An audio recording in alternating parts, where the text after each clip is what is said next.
जय हिंद विद्यार्थियों, मैं कमल साहू कमल ट्यूशन क्लास में आप सभी विद्यार्थी का एक बार फिर से स्वागत करता हूं।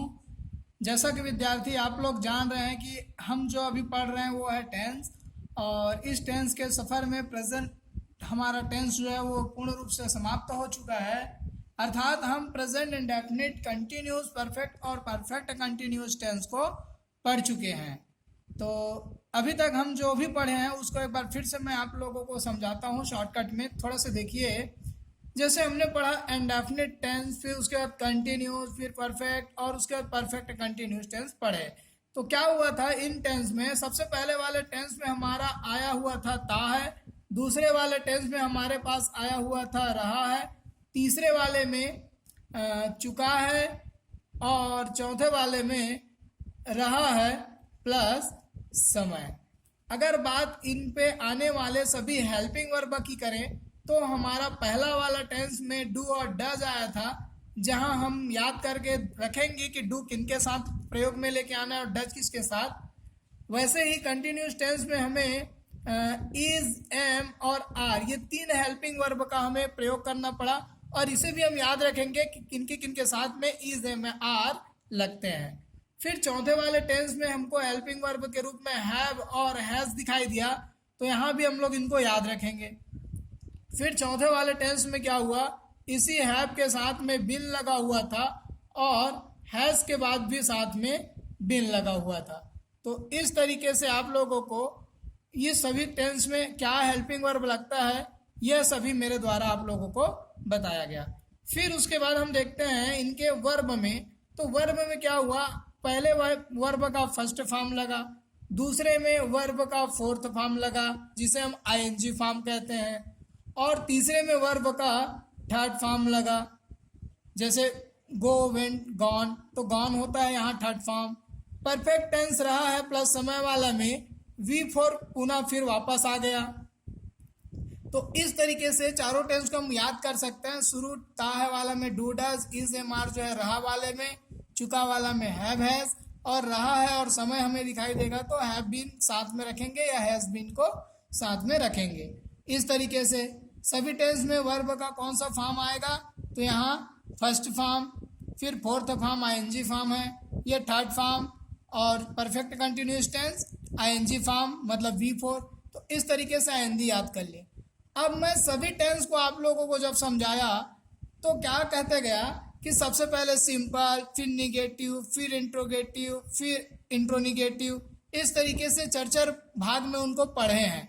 तो चारों को अगर चरचर भाग में पढ़ लिए, इसलिए हम लोग ये कह सकते हैं कि हमने 16 प्रकार के जो वाक्य होते हैं उन्हें पढ़ लिए।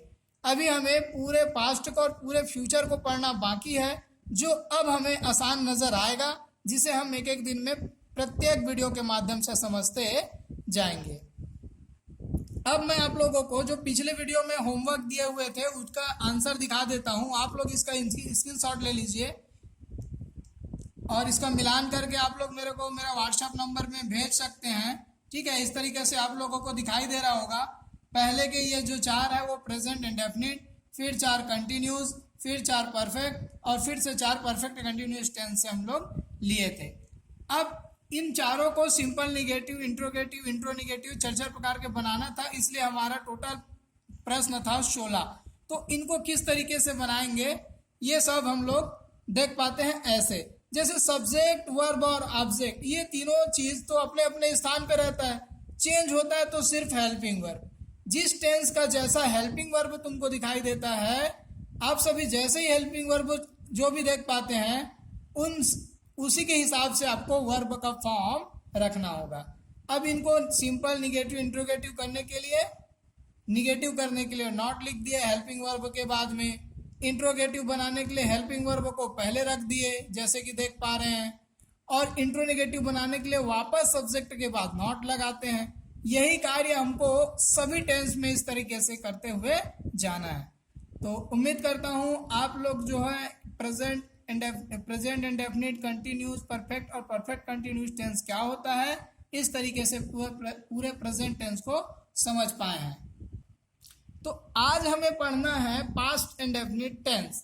हमारा टेंस नंबर 5वां है। 4 टेंस हमने प्रेजेंट का पढ़ लिया, आज जो पढ़ने जा रहे हैं वो है पास्ट इंडेफिनिट टेंस, जो इस वीडियो के माध्यम से आप लोगों को सिंपल निगेटिव, इंट्रोगेटिव, इंट्रोनिगेटिव तक समझाऊंगा। तो चलिए शुरुआत करते हैं अब इस टेंस को। तो जैसे हम पिछले टेंस में देखते थे कि उनके पहचान में ता रहता है, उसी तरीके से इस टेंस का जो पहचान है वो क्या है, इस टेंस के वाक्यों के अंत में हमें ता था और ती थी ते थे इस तरीके से दिखाई देंगे। और वहां प्रेजेंट इंडेफिनिट में हमें क्या दिखाई देता था, ता है, ती है, ते है, तो उनके स्थान पे यहाँ था, और इसे हम कहते हैं सामान्यभूत काल।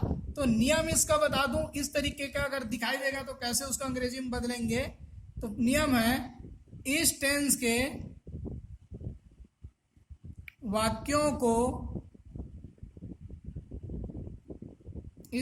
वाक्यों को अंग्रेजी में अनुवाद करने के लिए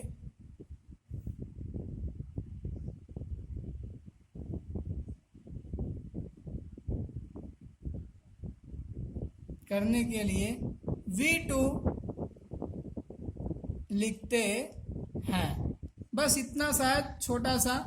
अब इसके बाद सीधे आ जाते हैं इनके क्रम में। तो किस तरीके से, जैसे सब्जेक्ट और उसके बाद यहाँ V2 लगाना है, फिर उसके बाद ऑब्जेक्ट। तो वर्ब का सेकंड फॉर्म यहाँ हमें प्रयोग में लेकर के आना है। जैसे एग्जाम्पल, मैं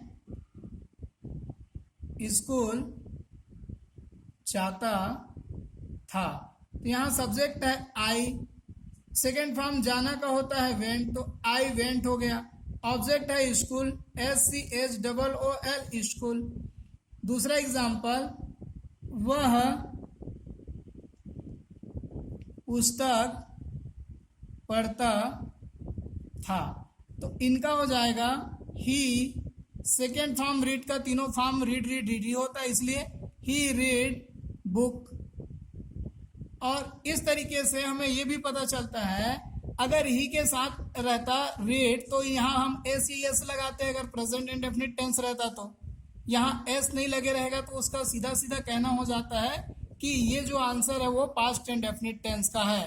तो आप लोग अगर S नहीं लगा पाएंगे ही, सी, इट, नेम के साथ में तो वो समझा जाएगा कि वो आपका वाक्य जो है वो पास्ट टेंस का है, आपने गलत लिख करके आए हुए हैं। तो अब बढ़ चलते हैं इनके निगेटिव की ओर। देखते हैं कि इनको निगेटिव में बदलने के लिए क्या करना है। नकारात्मक। सभी विद्यार्थियों से मेरा वादा था कि आप लोगों को शुरुआत में ही सभी नियम कानून थोड़ा से कठिन लगेगा, और जैसे ही आप प्रेजेंट टेंस को अगर पढ़ लेंगे तो आपको सभी चीज एकदम आसान नजर आएगा। तो उसी कड़ी में मैं आगे बढ़ रहा हूँ और समझा रहा हूँ आप लोगों को कि इस टेंस का जो निगेटिव बनाने का है नियम, इस टेंस के वाक्यों को नकारात्मक वाक्यों में बदलने के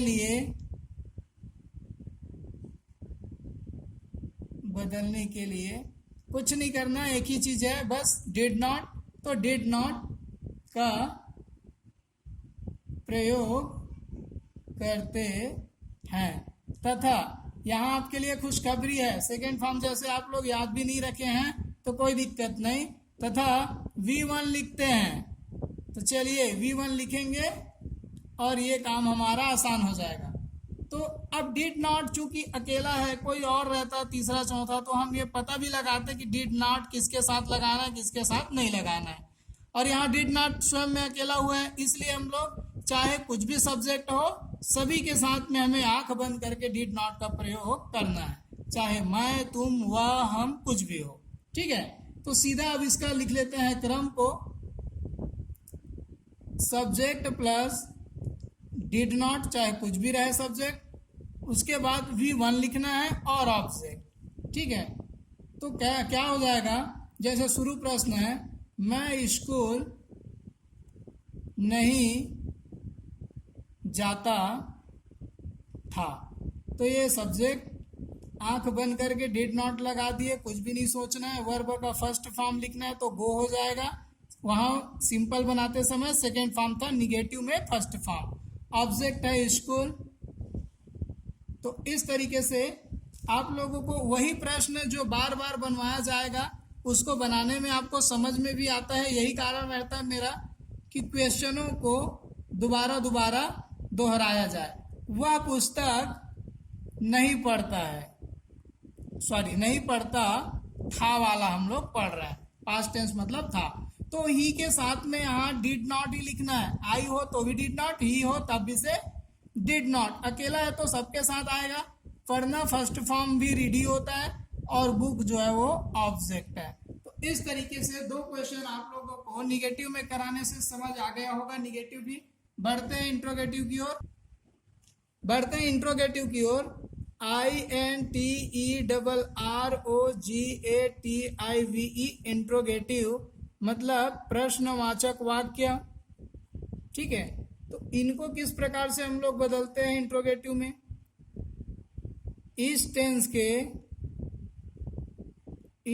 के वाक्यों को प्रश्नवाचक वाक्यों में बदलने के लिए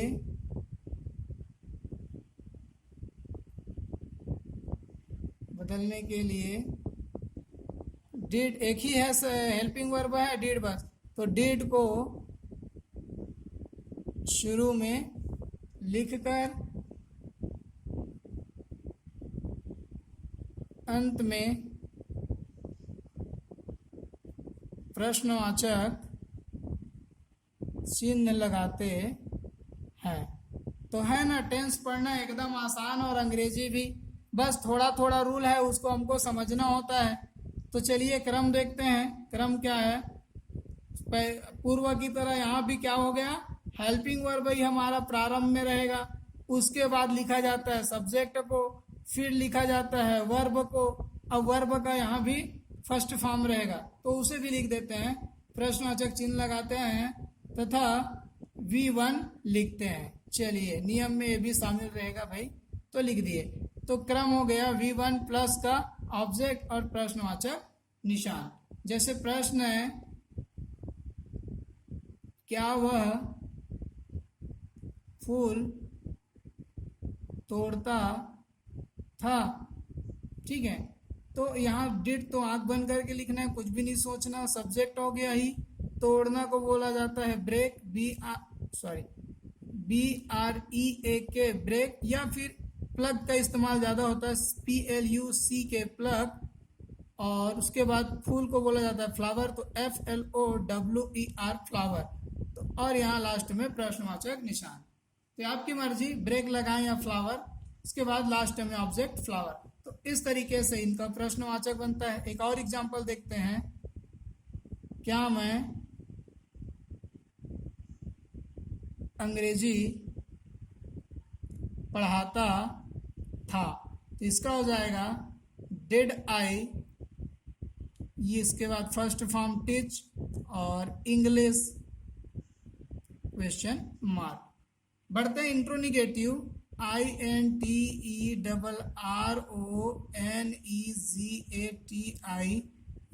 इंट्रोनिगेटिव।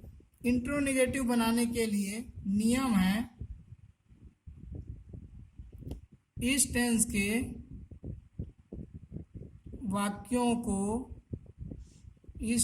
वाक्यों को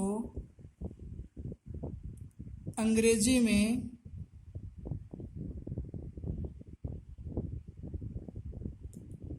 अनुवाद करने के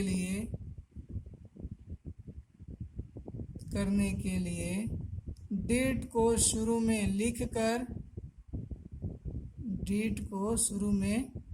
लिखकर अंत में प्रश्नवाचक चिन्ह लगाते हैं तथा V1 लिखते हैं। क्रम देख लेते हैं। सबसे पहले रहेगा, डेट पहले रहेगा, फिर सब्जेक्ट, फिर नॉट के लिए, ठीक है, फिर वर्ब का फर्स्ट फॉर्म, ऑब्जेक्ट और प्रश्नवाचक निशान। जैसे एग्जांपल नंबर पहला, क्या वे दूध नहीं बेचते थे? तो डिड तो पहले ही रहेगा डिड, वे के लिए दे, नॉट लिखना है, बेचना है तो सेल होगा, और ऑब्जेक्ट है मिल्क तो दूध, और प्रश्नवाचक निशान। दूसरा एग्जाम्पल, क्या राम आम नहीं खाता था, तो डिड राम नॉट खाना इट मैंगो आम। तो इस तरीके से हम लोग पास्ट इंडेफिनिट टेंस को भी पूर्ण रूप से पढ़ लिए, और पूर्ण रूप से पढ़ने के बाद सिंपल निगेटिव, इंट्रोगेटिव, इंट्रोनेगेटिव कैसे बनाते हैं उसे अच्छे से समझ लिए हैं कि हमें बनाना होता है सबसे पहले सिंपल। तो यहाँ सब्जेक्ट प्लस V2 है और उसके बाद ऑब्जेक्ट। जब बात निगेटिव की आती है तो हम सब्जेक्ट के बाद जो इसमें का हेल्पिंग वर्ब है वो है एक ही डिड नॉट, उसका प्रयोग करते हैं। फिर उसके बाद वर्ब का फर्स्ट फॉर्म आता है और उसके बाद ऑब्जेक्ट। इंट्रोगेटिव बनाने के लिए हेल्पिंग वर्ब जो डिड है उनको शुरू में लिखेंगे, फिर सब्जेक्ट को लिखेंगे और वर्ब का फर्स्ट फॉर्म, फिर ऑब्जेक्ट और प्रश्नवाचक निशान।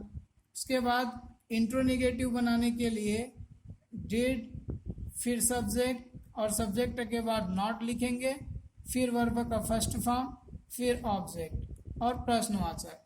तो पूरे टेंस को हम अगर प्रेजेंट इंडेफिनिट टेंस के साथ में अगर तुलना करें तो वहाँ हमें डू और डज दो दिखाई देते थे, और दोनों में से हमें चॉइस करना रहता था किनके साथ किनको लगाया जाए। लेकिन ये पास्ट टेंस हमारा उससे भी ज़्यादा सरल है, यहाँ सिर्फ डिड नॉट का प्रयोग होता है। सिंपल यहाँ बनाते थे तो यहाँ सिंपल का नियम था सब्जेक्ट प्लस वर्ब का फर्स्ट फॉर्म प्लस ऑब्जेक्ट, और यहाँ नियम है सेकेंड फॉर्म। तो दोनों में सिंपल बस में थोड़ा सा अंतर है, बाकी निगेटिव से डू नॉट का प्रयोग होता था, यहाँ भी निगेटिव से डिड नॉट का प्रयोग हो रहा है। तो विद्यार्थियों, इसी के साथ अब वीडियो को हम समाप्त करते हैं। आज के इस वीडियो में प्रेजेंट टेंस को किस तरीके से हमने पढ़ा इसे भी थोड़ा सा रिपीट किए, रिवाइज किए, और कोई जो हमारा होमवर्क था उनका भी आंसर आप लोगों को दिखाया गया। आज के वीडियो में पास्ट इंडेफिनिट टेंस भी हमारा समाप्त हो चला है।